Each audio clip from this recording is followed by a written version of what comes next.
আমি এই বাড়িটার বাড়িওয়ালি, কিন্তু এই পরিচয়টা আসলে বাইরের জন্য। ভেতরে আমি শুধু একজন স্ত্রী। আমার স্বামী বাড়িতে থাকত না। আমার স্বামী চাকরি করত দূরের শহরে, সরকারি কাজ।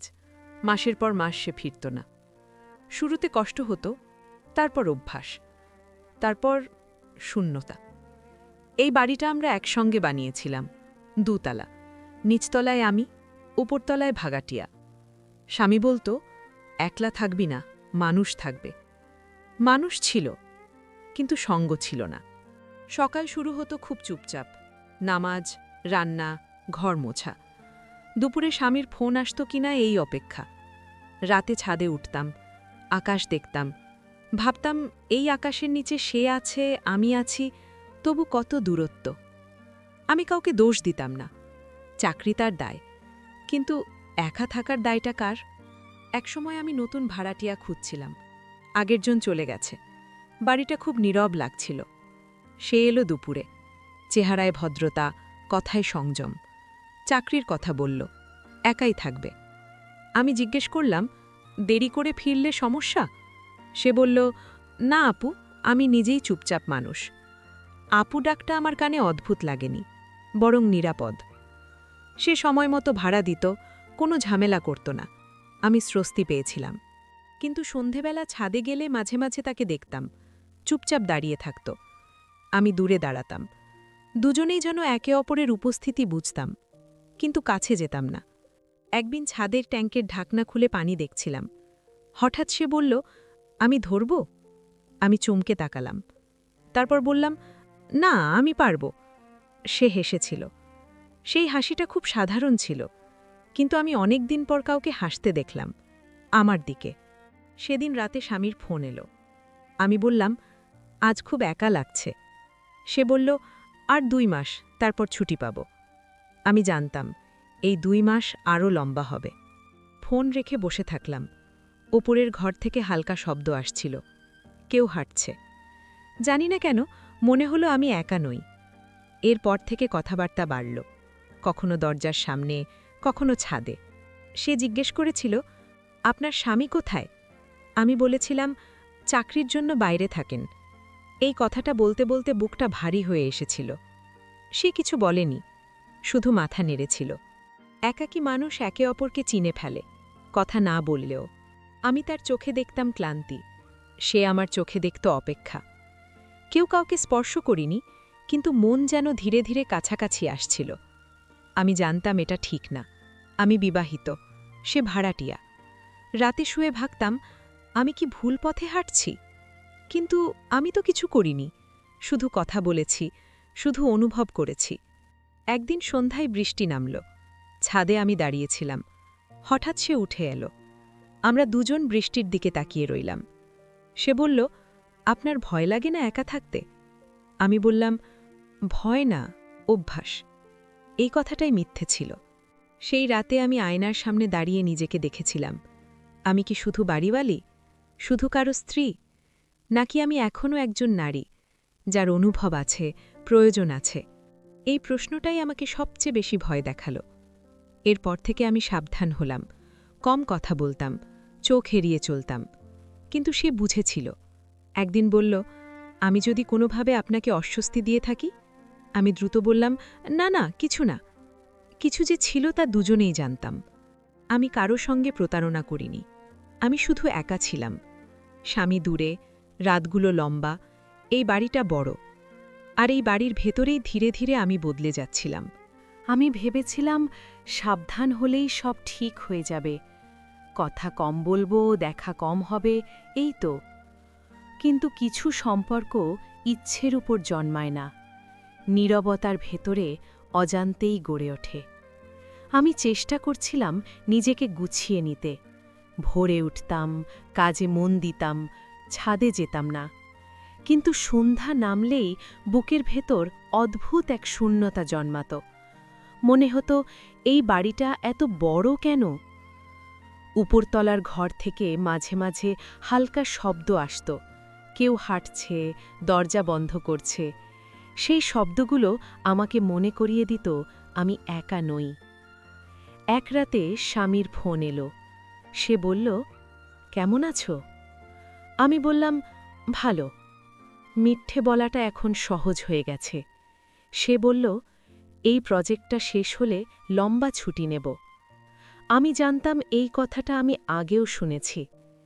ফোন রাখার পর অনেকক্ষণ বসেছিলাম। নিজেকে প্রশ্ন করলাম, আমি কি খুব বেশি কিছু চাইছি? একদিন বাজারের ব্যাগ ভারী হয়ে গিয়েছিল। সিঁড়িতে উঠতে কষ্ট হচ্ছিল। হঠাৎ সে এসে বলল, দিন, আমি নিয়ে যাই। আমি না করতে পারিনি। ব্যাগটা হাতে নিয়ে সে বলল, আপনি অনেক দিন ছাদে আসেন না? আমি বললাম, কাজ বেড়েছে। কাজের চেয়ে ভয়টাই বেশি ছিল। এরপর আবার কথাবার্তা শুরু হলো, খুব সাধারণ। সে জিজ্ঞেস করত, আজ রান্নায় কি? আমি বলতাম, ডাল ভাত। সে হাসত। আমি অবাক হতাম, এই হাসিটা আমাকে এত ভালো লাগে কেন? একদিন পাশের বাড়ির এক মহিলা বলল, আপু, আপনার ভাড়াটিয়াটা খুবই ভদ্র। আমি মাথা নেড়েছিলাম, কিন্তু চোখের ভাষা আমি বুঝে গিয়েছিলাম। সেই দিন রাতে ঘুম আসেনি। সমাজ খুব নিষ্ঠুর, সবচেয়ে আগে সন্দেহ করে। এক সন্ধ্যায় সে নিজেই বলল, আপু, মানুষকে কিছু বলছে? আমি চুপ করেছিলাম। তারপর বললাম, এই পাড়া কথা ছাড়া চলে না। সে দীর্ঘশ্বাস ফেলল। আমি চাই না আপনার কোনো সমস্যা হোক। এই কথাটায় আমি কেঁপে উঠেছিলাম, কারণ আমিও তাই চাইতাম। কিছুদিন পর এক রাতে বিদ্যুৎ চলে গেল। আমি বারান্দায় দাঁড়িয়েছিলাম। সে নিচে নেমে এলো। অনেকক্ষণ চুপচাপ দাঁড়িয়ে থাকার পর সে বলল, আপনি জানেন, আপনার সাথে কথা বলতে আমার ভালো লাগে। আমি তাকালাম না, শুধু বললাম, আমারও। এই এক শব্দে সব কিছু বদলে গেল।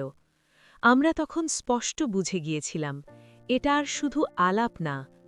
কিন্তু আমরা সীমা টানলাম, দূরত্ব রেখে কথা বলতাম, কখনো স্পর্শ নয়। কারণ আমি জানতাম আমি একজন বিবাহিত নারী। আমার স্বামী দূরে থাকলেও সম্পর্কটা ভাঙা নয়। একদিন সে বলল, আপনার স্বামী ফিরলে? এই প্রশ্নে আমার বুকটা ভারী হয়ে গেল। আমি বললাম, তখন সব আগের মতো হবে। সে কিছু বলল না। এক সন্ধ্যায় সে বলল, আমি অন্য বাসা দেখছি। আমি চমকে উঠলাম, হঠাৎ? সে বলল, হঠাৎ না, প্রয়োজন। আমি জানতাম এই প্রয়োজনের নাম সমাজ। তারপর দিনগুলো গুনতে শুরু করলাম। সে ধীরে ধীরে জিনিসপত্র গোছাচ্ছিল। আমি কিচ্ছু বলিনি, কারণ কিছু সম্পর্ক ধরে রাখার জন্য নয়, ছাড়ার জন্য আসে। চলে যাওয়ার আগের রাতে সে ছাদে এলো। আমরা দুজন পাশাপাশি দাঁড়ালাম। সে বলল, আপনি আমাকে ভুল বুঝবেন না। আমি বললাম, আমি কিছুই ভুল বুঝিনি। আমাদের চোখে পানি ছিল, কিন্তু কেউ কাঁদিনি। সেই রাতে আমি ঘুমাতে পারিনি। স্বামীর ছবি বের করে দেখলাম। আমি কি তাকে ঠকালাম, নাকি শুধু নিজের একাকিত্বকে স্বীকার করেছি? এই প্রশ্নের উত্তর আমি আজও জানি না। সকালবেলা সে জিনিসপত্র নামাতে শুরু করল। আমি রান্নাঘরে ছিলাম, বের হলাম না, কারণ বের হলে হয়তো নিজেকে সামলাতে পারতাম না। যাওয়ার আগে সে দরজায় এসে বলল, আপু। আমি তাকালাম। সে আর কিছু বলল না, চলে গেল। উপরতলার ঘরটা ফাঁকা, দরজা খোলা। আমি ধীরে ধীরে উঠে গেলাম। ঘরটা দেখলাম, কিন্তু তার উপস্থিতি রয়ে গেছে। আমি কাউকে দোষ দিই না, না স্বামীকে, না তাকে, না নিজেকে। কিছু সম্পর্ক পাওয়া যায় না, শুধু অনুভব করা যায়। সে চলে যাওয়ার পর প্রথম যে জিনিসটা বুঝলাম তা হল নীরবতা কতটা জোরে কথা বলে। উপরতলার ঘরটা ফাঁকা, কিন্তু সেই ফাঁকাটাই যেন আমার বুকে বসে আছে। আমি আবার আগের মতোই রুটিনে ফিরতে চাইলাম। সকাল, দুপুর, রাত সব ঠিকই চলছিল, কিন্তু আমি আর ঠিক ছিলাম না। ছাদে উঠলে এখন আর অপেক্ষা করতাম না, কারণ জানতাম কেউ আসবে না। পাড়ার মানুষ বুঝে গেল ভাড়াটিয়া চলে গেছে। কেউ প্রশ্ন করল না, কেউ ইঙ্গিত দিল। সমাজ খুব চালাক, সব বোঝে, তবু কিচ্ছু বলে না। আমি মাথা উঁচু করে চলতাম, কারণ আমি জানতাম আমি কোনো অপরাধ করিনি। হঠাৎ একদিন স্বামীর ফোন এলো, বলল, এই মাসের শেষে ফিরব। ফোনটা রেখে আমি অনেকক্ষণ বসে রইলাম। আমার মনে কোনো উত্তেজনা নেই, কোনো আনন্দ নেই, শুধু ভয়। আমি কি আগের মতো থাকতে পারব?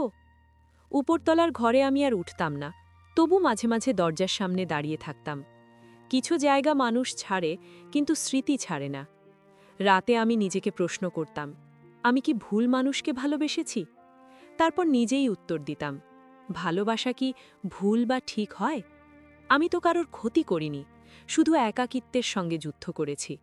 স্বামী ফিরল অনেক দিন পর। বাড়িটা আবার শব্দে ভরে উঠল, তার কথা, তার অভ্যেস, তার উপস্থিতি। সে বলল, তুমি কেমন আছো? আমি বললাম, ভালো। এই ভালো কথাটার মানে এখন আমি নিজেও জানি না। স্বামী আমার পাশে ছিল, কিন্তু আমাদের মাঝে যেন একটা অদৃশ্য দেয়াল। সে ক্লান্ত, আমি চুপচাপ। আমরা দুজনেই যেন নিজেদের জায়গায় বন্দী। আমি তাকে কিছু বলিনি, সে কিছু জিজ্ঞেসও করেনি। কিছু সম্পর্ক প্রশ্নে টেকে না, নীরবতায় টিকে থাকে। একদিন ডাকপিয়ন চিঠি দিল, হাতের লেখা চেনা। আমি বুঝে গিয়েছিলাম খুলবার আগেই। চিঠিতে লেখা ছিল, আপু, আমি ভালো আছি, আশা করি আপনি শান্তিতে আছেন। আপনার বাড়িটা আমাকে শিখিয়েছে কিছু সম্পর্ক পাওয়া যায় না, কিন্তু মানুষকে বদলে দেয়। চিঠিটা বুকের কাছে চেপে ধরেছিলাম, কাঁদিনি, কারণ চোখের জল সবসময় বের হয় না। আমি বুঝলাম সে আমার জীবনে এসেছিল আমাকে ভাঙতে না, আমাকে বুঝতে। আমি যে শুধু কারোর স্ত্রী নই, আমি একজন মানুষ, এই কথাটা আমাকে সে মনে করিয়ে দিয়েছিল। সময় সবকিছুকে ঢেকে দেয় না, কিন্তু ধার কমায়। দিন যায়, আমি আবার ছাদে উঠি, আকাশ দেখি। এখন আর অপেক্ষা নেই, শুধু স্মৃতি। আমি আজও বিবাহিত, আমি আজও এই বাড়ির বাড়িয়ালি, কিন্তু জীবনের এক সময় আমি ভালোবেসেছিলাম নীরবে, সীমার ভেতরে, নিজের মতো করে। এই ভালোবাসা আমাকে পাপী করেনি, আমাকে মানুষ করেছে। কিছু মানুষ আসে, থাকে না, কিছু সম্পর্ক হয়, পরিণতি পায় না, তবু তারা জীবনভর থেকে যায় মনের সবচেয়ে নীরব কোণে। আমি জানি আর কোনো দিন সে ফিরবে না, কিন্তু এই বাড়ির দেয়ালগুলো জানে একসময় এখানে একজন নারী অপেক্ষা করত, আর একজন মানুষ তাকে বুঝত।